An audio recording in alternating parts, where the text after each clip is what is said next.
Hello and welcome to the Repurpose Your Purpose podcast. My name is Aurora Menegallo, and this podcast is for people who want to do work they love.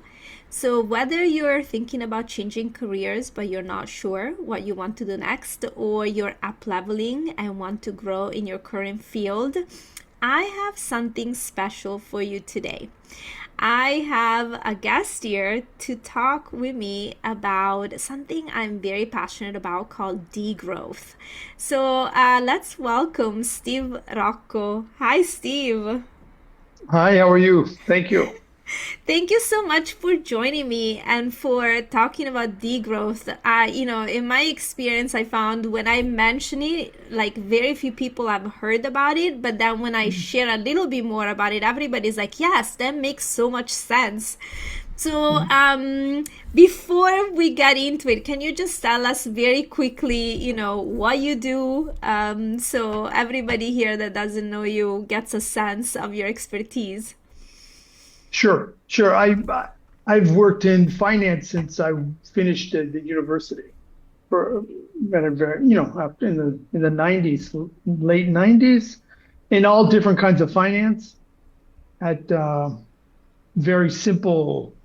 I worked for NGOs doing small loans in Latin America, then nonprofits in the United States doing small loans in very poor communities in Los Angeles. And then I went to graduate school in New York and worked in big investment banks like the Wall Street in there, which was, it's very challenging, but it's a bit not great for some other reasons.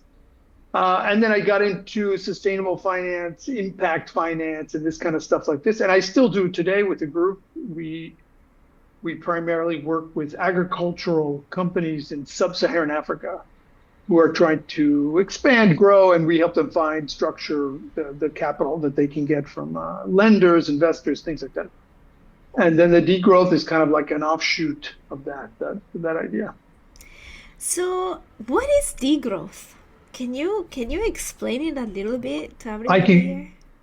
I'm going to start with the definition, just the what you would read in a textbook, and then we'll unpack it to make it a little easier. So degrowth is the downscaling of production and consumption to reduce ecological footprints, planned democratically in a way that it's equitable and making sure everyone's needs are met.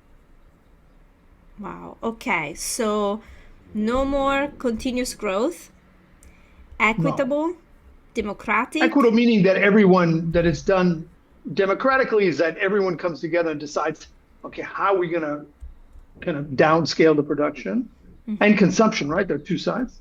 Hmm. Uh, Equitable, so everyone feels it. It's not just those people or these people, everyone in a certain region or a certain country, uh, and with the goal of switching what the economy is designed to do, which in a way can be thought of like you have things you need and things you want. You need food, you need shelter, you need community, you need family, things, but you want perhaps not, but perhaps luxury goods of, vacations to Thailand or wherever, fancy cars, but you don't need them, right? So that wants are so big now.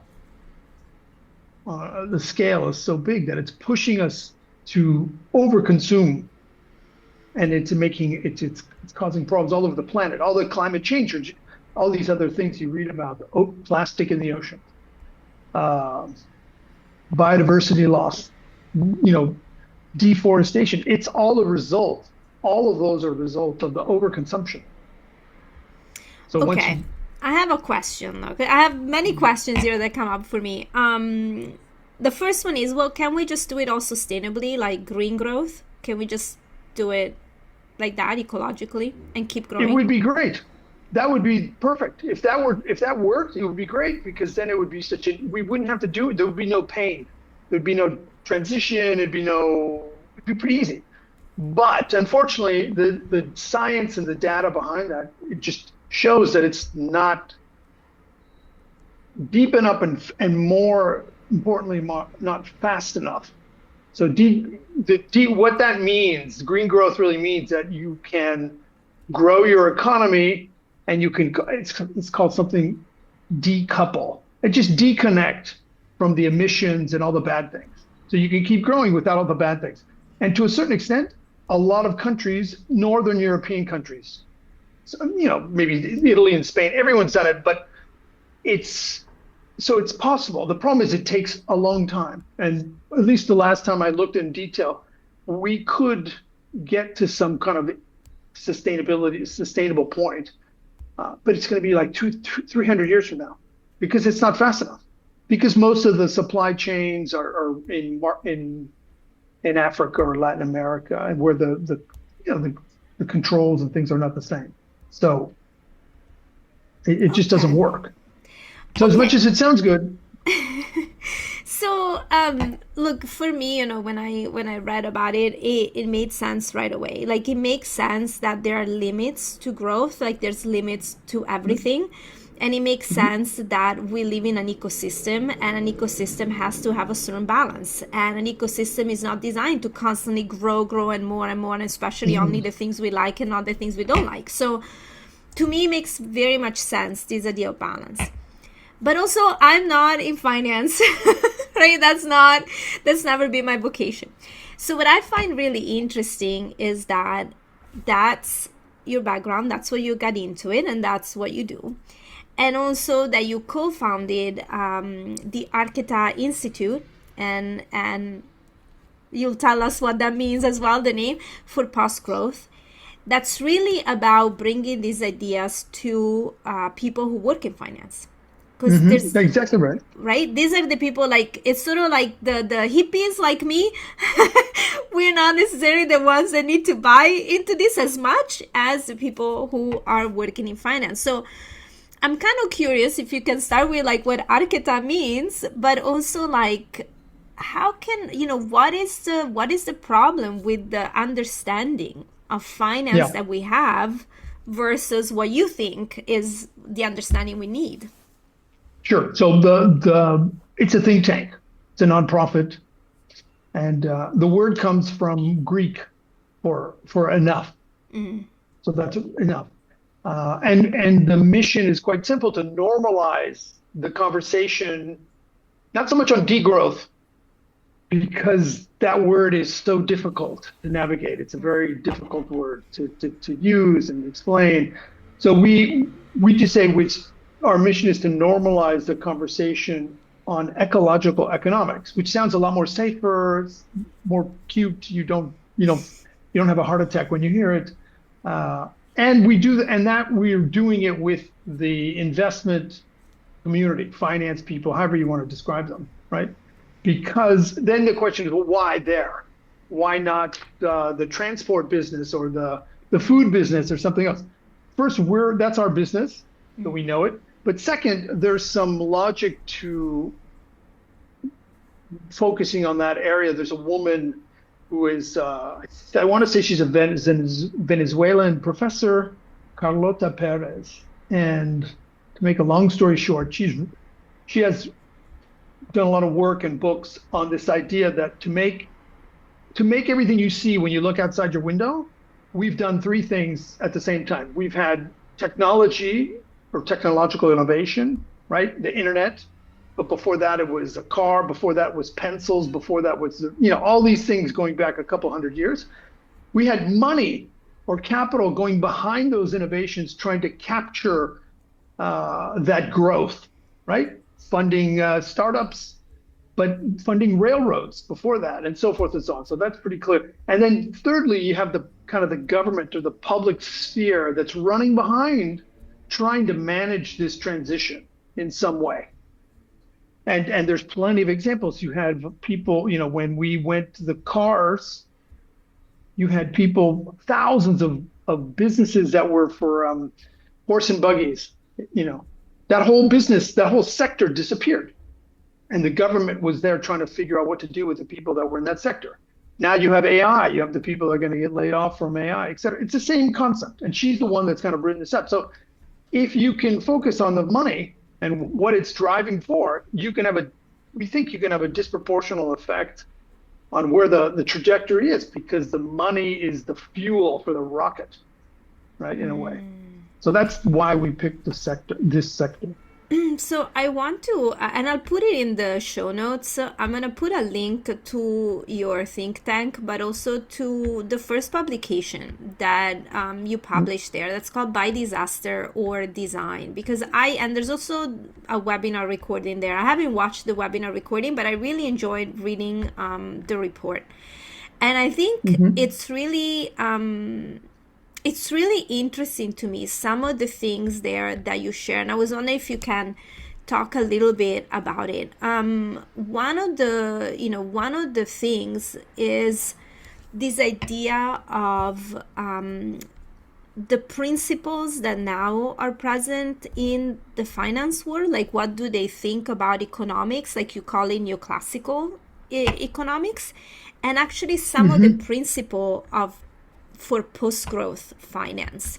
I was wondering if you can give us a, short version of that. And yeah, it's simple. Yeah, making it complicated doesn't help, right? So simple, in a simple way, look out your window, and everything you see, no matter what country you're in, it's all been built on this kind of economic logic of what's called neoclassical economics. And this can go back, you can trace it back to the beginning of the Industrial Revolution, right? So that's like 200, almost 300 years. And to a handful of British, because that's where most of it starts, because that's where the first industrialization starts.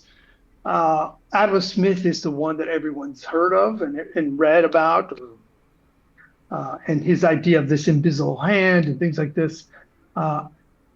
Okay, so that's fine. It worked. And it worked pretty well. It did get us, if you look at, it had a lot of negative consequences, but if you just kind of look at it at one side, it really pulled people out of poverty, improved their life, improved how long they lived, how they lived. All the indicators are up over that time. So what's the problem? Well, the problem is that the size has gotten to the state today, or especially in my lifetime and your lifetime, that we're using too much, more than we can keep, than the planet can give, and it's out of equilibrium, right? The planet does things for us that are called ecosystem services. This has been around for 20, 30 years, and you drink water, it comes somewhere. It's not the city that's giving you water, it's the planet that the city is tapping into, but that system is a water cycle. There's a carbon cycle, the way rain works, and there's rain, then on the agriculture, all these cycles are services that the planet gives that we use, right? So we were pretty sure that this is, without them, we're in big trouble. The thing is, we don't pay for these things. So they've been, it's like when you don't pay for things, you don't care for things. If you don't care for things, they erode. And we haven't done it. What we've done is just use too much of it. So it takes 40 or 50 liters to make a pair of jeans, right? But you don't really care. So you buy 1 pair, 2 pairs, 5, 20, and before you know it, you have a closet full of jeans. But you haven't paid for the water. So over 200 years, we've been running an economy like that. We haven't been paying for all these things. They haven't been inside the price. So we buy everything. And in the north, right? So this is Europe, the US, Canada, New Zealand, Australia. We've just consumed too much. And that's where we are today. And there's some science behind that to show it. There's a lot there, I think, to unpack. One is that when you point to this neoclassical economics still being based on principles of 200-300 years ago. Yep. 200-300 years ago, there were a lot of bad ideas going around, right? Well, there wasn't science. There was no science. Yeah, but also the way, the colonialism, racism, classism, and we sort of these guys that were putting out these ideas, they lived in a certain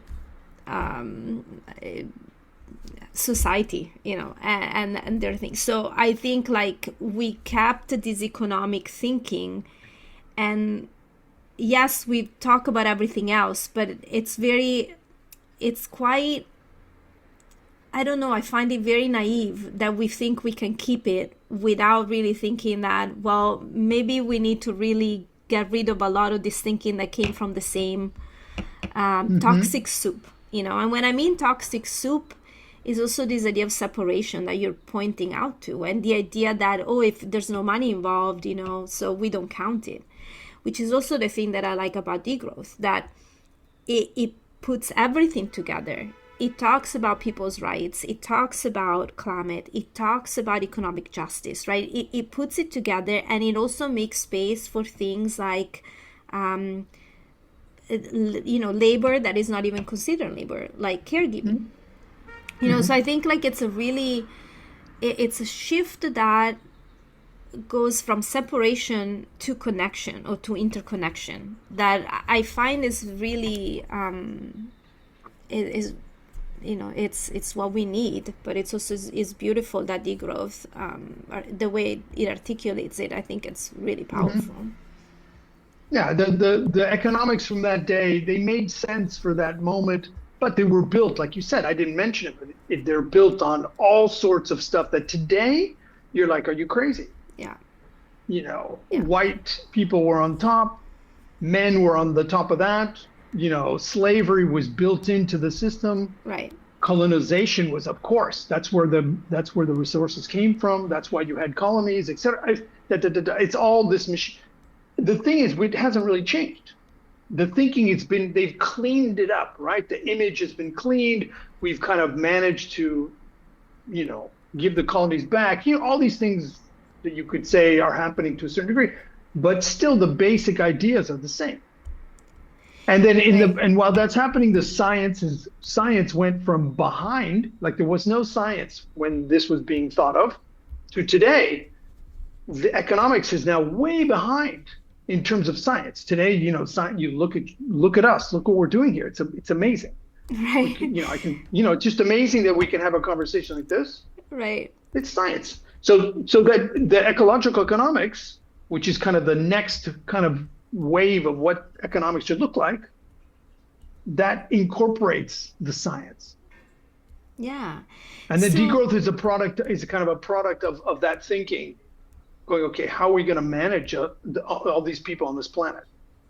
Yeah, and I think what is interesting is that, degrowth, it's such a scary word and it sounds like such a radical, idea, but it's like, well, it's not really, it's just because we've been so acculturated to this idea that consumption is, a right and we should expect it and it's better, right?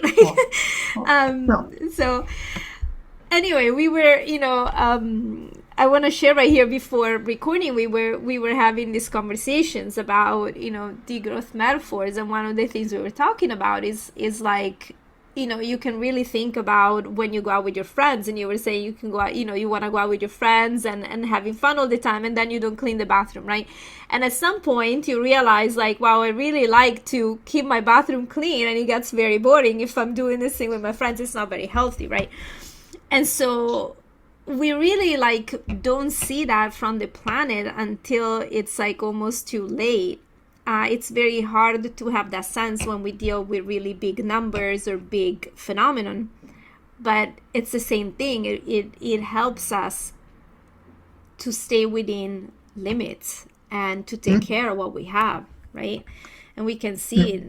So one of the things here you write in your report is, which I like, it says a new purpose, wealth as well-being within planetary boundaries. And I really like this. And I was wondering if you can say a little bit about what that means. Yeah, today, especially in the last 50 years, right, there's been a lot of changes that are interesting to kind of give you just a few, before 1945, 1950, governments didn't care about growth. It's only today, in this, after the war. Before that, they didn't care, right? There's some reasons, some great books to read about how this happened, and there's some political reasons too. So that's number one. The limits to growth was written, it was a famous book that was written in the 70s. And already there, they were saying, hey, look, we've got some problems. So this problem isn't new. It's just that we haven't been paying attention. So that's something else. And the way this is where it gets into the nitty gritty of the economics. The economics of neoclassical economics is like the goal of the individual is to maximize their utility, it's called, but that just means their happiness, to make it simple. Mm. And everyone is supposed to run around and do the best they can for themselves only. Okay. And then ecological economics is thinking, well, hold on, it's not so simple. We're on a planet that has finite resources. It's only so big, I love telling people that we can't go to the supply store and buy more planet. You just can't do that. There's only so much. So it's not about the person, the individual. It's about the whole. It could be the city, the town, the country, the region. So it's a whole different philosophy. Right? So it starts from the very beginning. The mission statement of ecological economics from the beginning is, and on top of that it says, and this economy that you've built is part of society, and society is inside of this planet. Mm-hmm. And traditional economics doesn't do this. It's just like, okay, you have this economy, which is a bunch of people trying to maximize their individualistic wants and needs, maximizing to the max, with no mention of nature, because back then the economy was quite small. There was no science, and you didn't see the effect. Today, 300 years later, you see the effects. You can't deny that, and all the problems that you've heard of are all linked, are a byproduct of this economic machine we've built. It's like a Walmart on steroids, right? A giant. Yeah, even that idea that, everybody wants to just do things for themselves, like, it just sounds like a crazy person's idea, because if you're really present, people really, like, everybody feels really bad when they're alone, where nobody else cares about them, right? We would all be dead if our parents hadn't given us like some type of like nurturing and affection and food, and when we were helpless for a long time. So there's so much stuff, right? And again, it's almost like you're sorry, go ahead. But it's a core assumption. It's the core foundation of the whole system is built on that idea. But you can go to any social scientist and they'll tell you we're super social. In fact, we've been super social since the day that we started fire, like going back way longer than earlier than the Greeks and the Romans and the Egyptians. We're very social. So this whole idea of us being super individualistic isn't really what a human being is. It's the counter of it. But it's been imposed on us for really from the top down, as you said before. It wasn't by choice. And there's a lot of history around this, like the industrialization process in England and then in Europe, and then what's happening today if you go to Vietnam or maybe Nigeria. Like, it's not fun to be in these countries that are industrializing, because it's forced upon you, and you're supposed to give up your old ways for this way, and it's a very ugly process. But the results are what is the problem today. The results are the overconsumption. That's simple to understand. It's like we have to unplug from this dysfunctional hallucination and start following our own feelings and what we recognize and we feel drawn to. I wanted to say something and now I forgot. There was something about the last thing you said, and okay, well, it will come back to me. So I am curious about something, actually. When you talk about this with investors or finance people and so forth, like, what is the hardest thing or what is the thing that you feel the most pushback on, or that is hardest for them to digest? Or there's like what, why, where, when. Those are the kind of the way to framework any problem, right? Because there's such good science now, and the science I'm referring to is specifically called the planetary boundaries. which is a kind of an analytical framework created by a Swedish research center. It's called the Stockholm Resiliency Center. Great website. You could all public. You can read about it. They're the ones that have been looking at kind of the overconsumption part of this discussion, right? And so now the science is pretty good. They've been doing this for 20 plus years. They're very good at this. There's no, you can't, either you believe in science or you don't, right? Right. So if you believe in the science and you have a cell phone and you use Netflix and okay, then you have to believe this too. So that part, there's not much to argue there. People can't push back too much, and because you just say, well, okay, if you don't believe science, there's really nothing for me to tell you. There's not a moral, I mean, it's science. If you don't believe, you don't believe.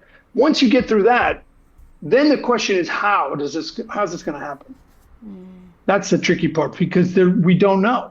That's right. And for people that are in business or managing money and things like this, the uncertainty is unlike anything we've ever done. It's not like a financial crisis. It's not the same level of risk. It's a whole different, and then the worst part, and this is the second paper we wrote, is that a lot of these people that are doing these jobs aren't even aware. And they're just kind of cruising around, thinking that they're, driving with the instrument panels and everything's fine, because the instrument panels are fine. But the instruments panel, if you think of it that way, are all built on old economics. Right. If I were to switch all the gauges to new economics, they're all flashing red, and the person would freak out because they don't know what to do. And that's where this gets tricky. Because it's kind of like you don't even know that a lot of things are assumptions or theories. You just assume, and you never thought about, oh, maybe this is just something I've been told, and there's another way of looking at it. So sometimes it's like that saying, what is it, if you're a fish, you don't know you're in water, or something like that, right? Yeah. Like you don't and the other thing we've realized too is a lot of people's egos are wrapped up in the whole thing, especially in finance. People, their egos get very big. And so if you go to someone and say, hey, all that you know is wrong, that's a tough ego. It's not an intellectual problem. It's an emotional problem. So how to get people to accept it was hard for me. It took me, I was like, oh my goodness, now I see why this doesn't work. Okay. But what was that moment for you? Like, did something happen, or was it just one particular thing? There was a project, a very interesting project, to bring energy made through biomass to some small islands all over the global south. The south, real poor places who, they struggle. They import most of their energy, right? And diesel to run generators for the light and all these kind of problems. They cook with open fire pits in their kitchens because they don't have electricity and so forth. And the guy that was kind of pushing for this, at the end, that we were kind of designing how this could be done and finding, okay, who could invest and, doing all the what's called the structuring. He said, well, how much money are we going to make? And I looked at him, I go, these are some of the poorest people in the world, and you're going to be doing a great thing and revolutionize their life, and you want to know how much money you're going to make. I go, you're going to make something, some break even, but, it's not going to be huge amounts. It's super expensive. It's very hard to do. If there was so much returns to make, it would have been done, right? There isn't a lot to be made here because it's exactly the poorest people. And the guy just looked at me and like the whole thing melted away. And that made me wonder, wait, what are we doing? If the richest people in the world need to make a profit to help the poorest people in the world, this can't be a good way to manage the planet. It just can't. There's got to be a better way, right? Is there nothing better than this stupidity? Well, and there you go. It was unbelievable. I mean, I could go on a rant on that, and I will not. But I'm gonna say this. For 7 years, I experimented with the gift economy, which is essentially a way to say anything where you decouple doing something with getting paid. So you start saying, like, I'm going to do something because I want to do it. And people can pay you or not, or there's all different ways to arrange this essentially. And the main reason, in my opinion, to experiment with this is that you see how much you personally have gotten wrapped up in this idea, I need to get paid. And it's in everything, right? It's in like we got so much messaging around your worth is tied to the money, and if you don't get paid or you get paid too little, you're an idiot, or you didn't, there's so much messaging. And when you start uncoupling and doing little experiments for yourself, you really see how much of your identity and how much of, even if you think of yourself as very liberal, how much you've been, I don't know, you made money in this indoctrinated thing, indoctrinated, really, where you lose sense of what's even real or your own instinct about people because of this. This is because it's all counter to the human experience. There's some really hard reads on this kind of stuff. But if you go back and read how the British imposed this kind of labor market, there was no labor market back then. People just were artisans. They did their things. They made enough to live, and that's it. And then all of a sudden, this idea came about. They needed laborers to run these machines. People didn't want to work. Because they're like, what for? I got enough. What do I need to work for? So they had to create ways, and they weren't fun. It was super violent what they did to these people. Yeah. And then we keep doing it. Yes. So that reaction is because it's like 200 years of us being indoctrinated into this idea of labor market. But again, they're man-made. They're not natural. So, and there's all the things that there's so many like one-liners that you've heard people talk about this, and all of it, most of it is not true. Free markets, there's no such thing. Free markets that are not really, I know. And this. Right. Nothing is really true. It's just, it's not really accurate. It's not really historically accurate, but it's a myth. But this myth has a name. It's called neoliberalism. And this is what, if you remember, you might have been a little young, but Ronald Reagan and a woman named Margaret Thatcher, this is after World War II, there was, the right is really beaten down. They're really, it was very left. Everything was very progressive. All Roosevelt and the New Deal and all these things after the Depression and the war. And the right is just kind of like pummeled. But by the 70s, they come back because the rich people were like, dude, I don't want to pay taxes. It's all about money. And so they started funding research and think tanks and academics to come up with some rationales on why we needed to do this kind of other way. And that other thing is neoliberalism. And so you had neoclassical economics, it's like a spoon. Instead of it being sharp, it's like a spoon. It's so bad. And then neoliberal thinking as the political arm to justify no tax, the government is the problem, all these things. And voila. In fact, there's data to show that all the ecological problems that we have today all start in the 70s. They all can be traced to the minute that the economy was just let loose without any rules. And here we are now, 60, 20, whatever, how many years later, and it's a big mess. And it all goes back to that same moment. So your reaction is pretty normal. Yeah. And your sigh is because you go, this is crazy. I know, how is this possible? How's this happening? Right. We're running 150 kilometers an hour at the wall. And so the optimist in me thinks that this is a time where more and more people are awakening, and there's more and more of maybe energy going towards, can we change the system? The system is becoming unsustainable. It's been unsustainable for a long time, as we've been talking about, but it's becoming more and more so for more and more people and everything.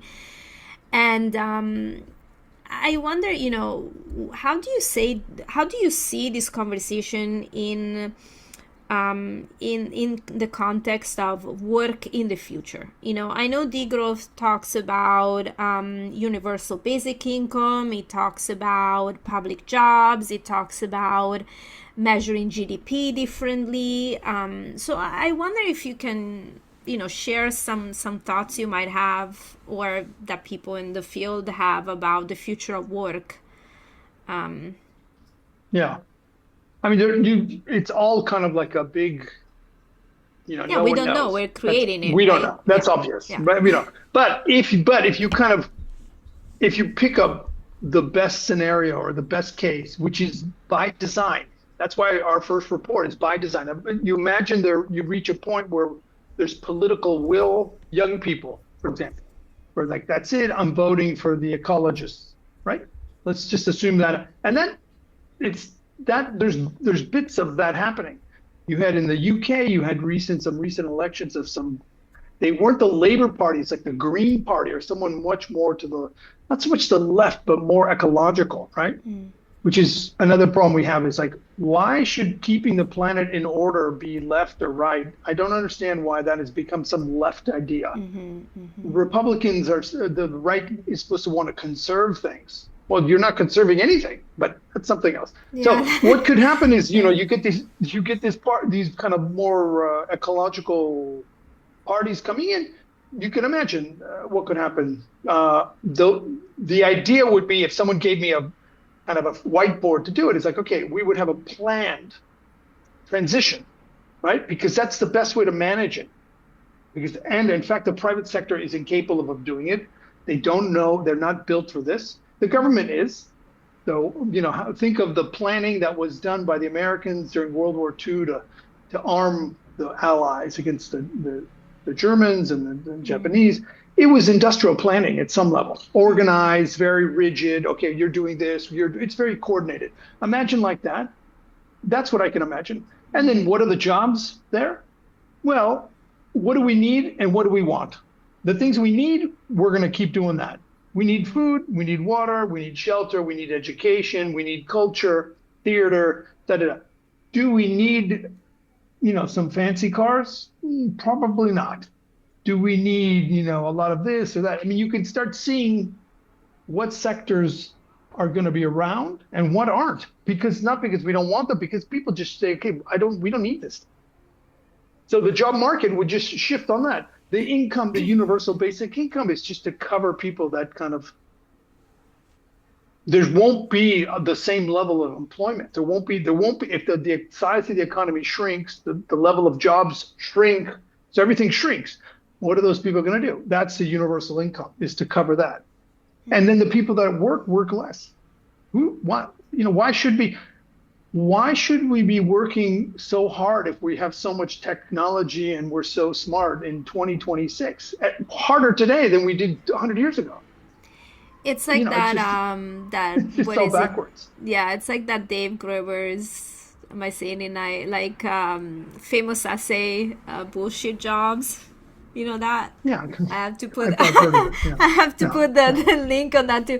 It's a very radical essay, but essentially it points to the fact that we're so addicted to this idea that everybody has to work all the time, that we literally create BS jobs that nobody even likes, or they don't have a real utility, but like we keep creating more jobs to keep everybody doing something. Well, because but that's kind of it's like a bicycle that the governments are on, right? The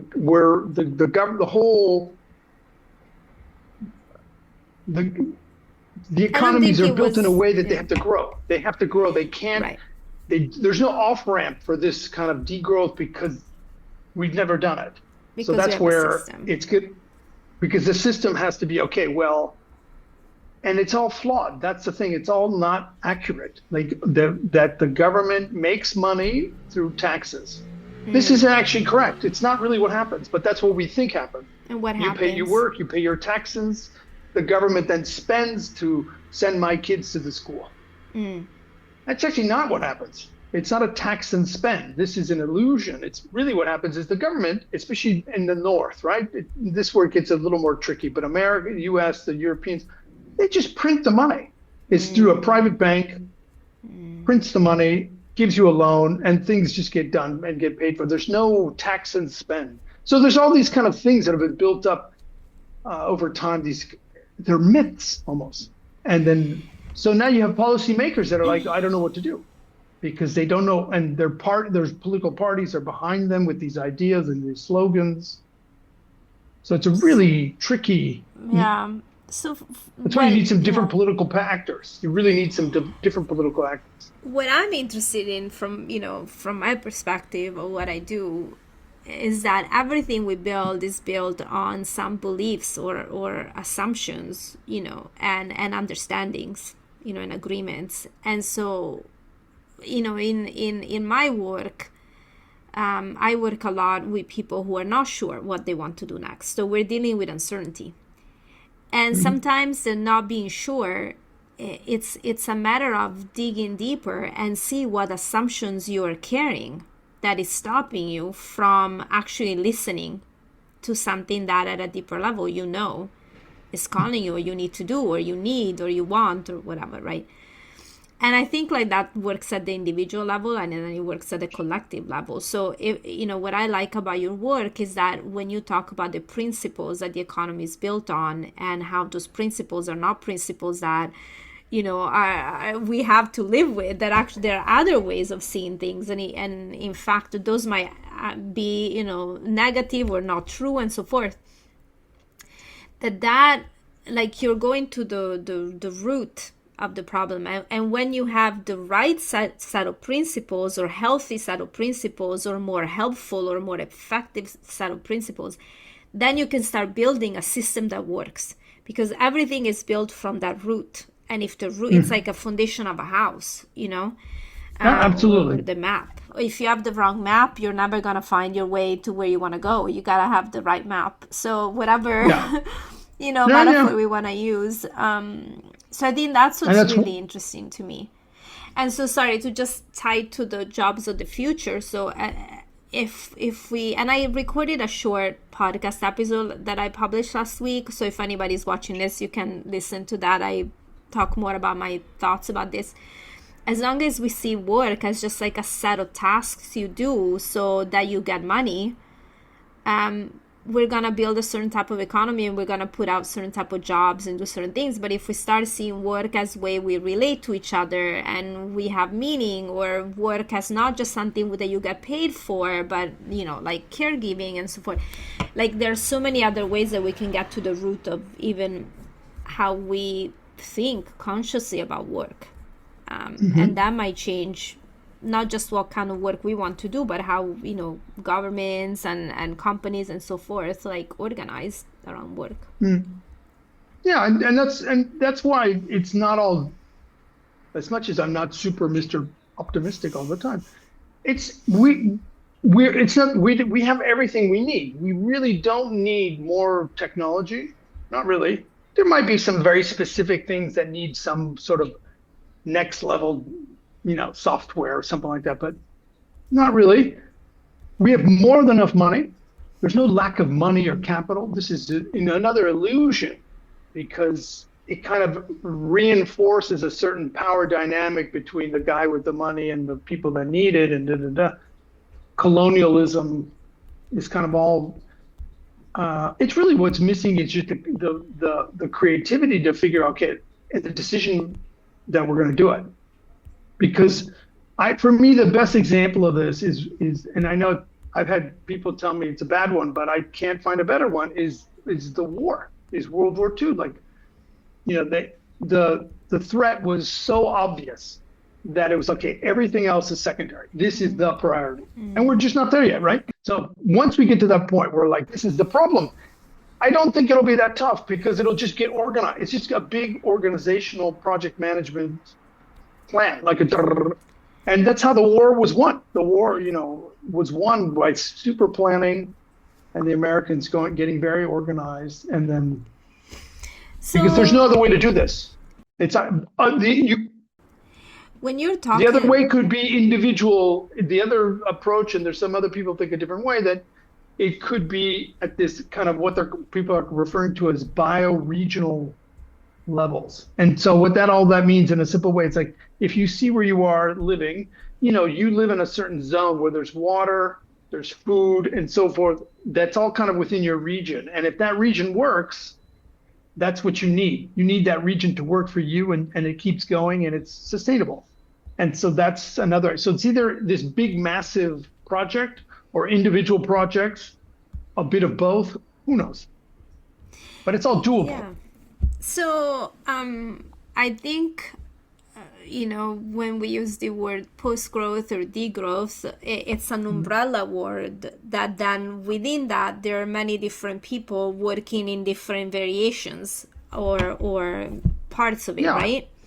So yeah. it's not like a rigid set of like this is just the way, it's like it's a bit of an umbrella with certain underpinnings. It's a, there's steps. The way we have a great slide that kind of shows, like, there's this huge bubble of overconsumption that's been the 200 years that we've been living, and we're at the end of the bubble.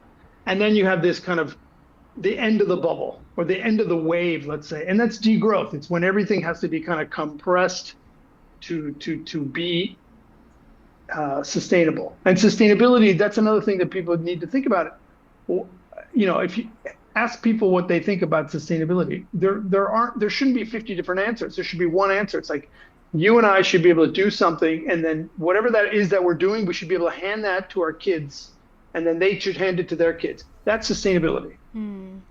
It's not something else. It's not green. It's not organic. No. Sustainability is the ability to do something and then pass that on to your kids or the next generation, right? So, going back to the wave, you had this wave, this increase in consumption, this decrease in consumption, which is degrowth, to a post-growth where it's a steady, what's called a steady state. Like you just cruise along and there's no growth. And I've seen some macro, I mean, the more technical stuff, but some macroeconomic models, really sophisticated kind of economics. And it shows what this economy, they've modeled out a few countries. Canada is the one I remember looking at. And it shows that there's a bunch of variables, interest rates, employment. And yeah, there's going to be this moment of like this. But once you get through it, you should be able to have an economy that doesn't grow. Because that's what we had before the war. The whole idea of this growth, I mentioned it before, it's a new idea. The idea that GDP growth and things, that is only for after World War II. Because the measure itself, the ability to count what an economy can do that equals GDP, which is the growth rate, et cetera, that was only developed in the late 30s in the United States. During the Depression, when the Americans wanted to see if their policies was making any difference, they hired an economist to kind of figure out how to do it. And he came up with a national accounting system. But that's only after in the 30s, 39, 40, I don't know exactly. So before that, how did they do it? They didn't. They didn't care. Right? So why can't we just go back to that? Well, it's not so bad. It had other problems, right? What we were doing before. So I think it's time for new ideas. And that's what I like about what you're working on and sort of changing this paradigm and having a real paradigm shift in the thinking and making a difference, and that we can really create out of this uncertainty and not knowing and unsustainability something that actually works better than we've ever seen before, right? And I think it will take change on multiple levels, including individual sense of self and all that. For another conversation. Anyway, I want to ask you two last questions here to wrap it up. One is, if people are interested in learning more about degrowth, learning more about your think tank, like, where can we point them to learn more about all these things and maybe even get involved, in making a change? Yeah, so depending where you are, if you're in Europe, there's a certain people doing it. In the US, there's less, but quite a few. It's not on. It's a very, at the moment, it's a very academic kind of term, right? It's very much tied to university ideas. But we know a guy in Chicago that has an NGO working out of Chicago, if you can imagine. He's an engineer, talking to people about this. So there's plenty of NGOs and stuff like that are doing. And there's other things that they might not say degrowth, but are all kind of in the same idea, because the word it's so tricky to use. So people may say regenerative, they might use some other words out there. There's a lot of words. I mean, you need to then kick the tires to make sure it's really That's why the question of what is their view of sustainability? That's the question I ask. If they can't give me an answer, then you've got to be suspect.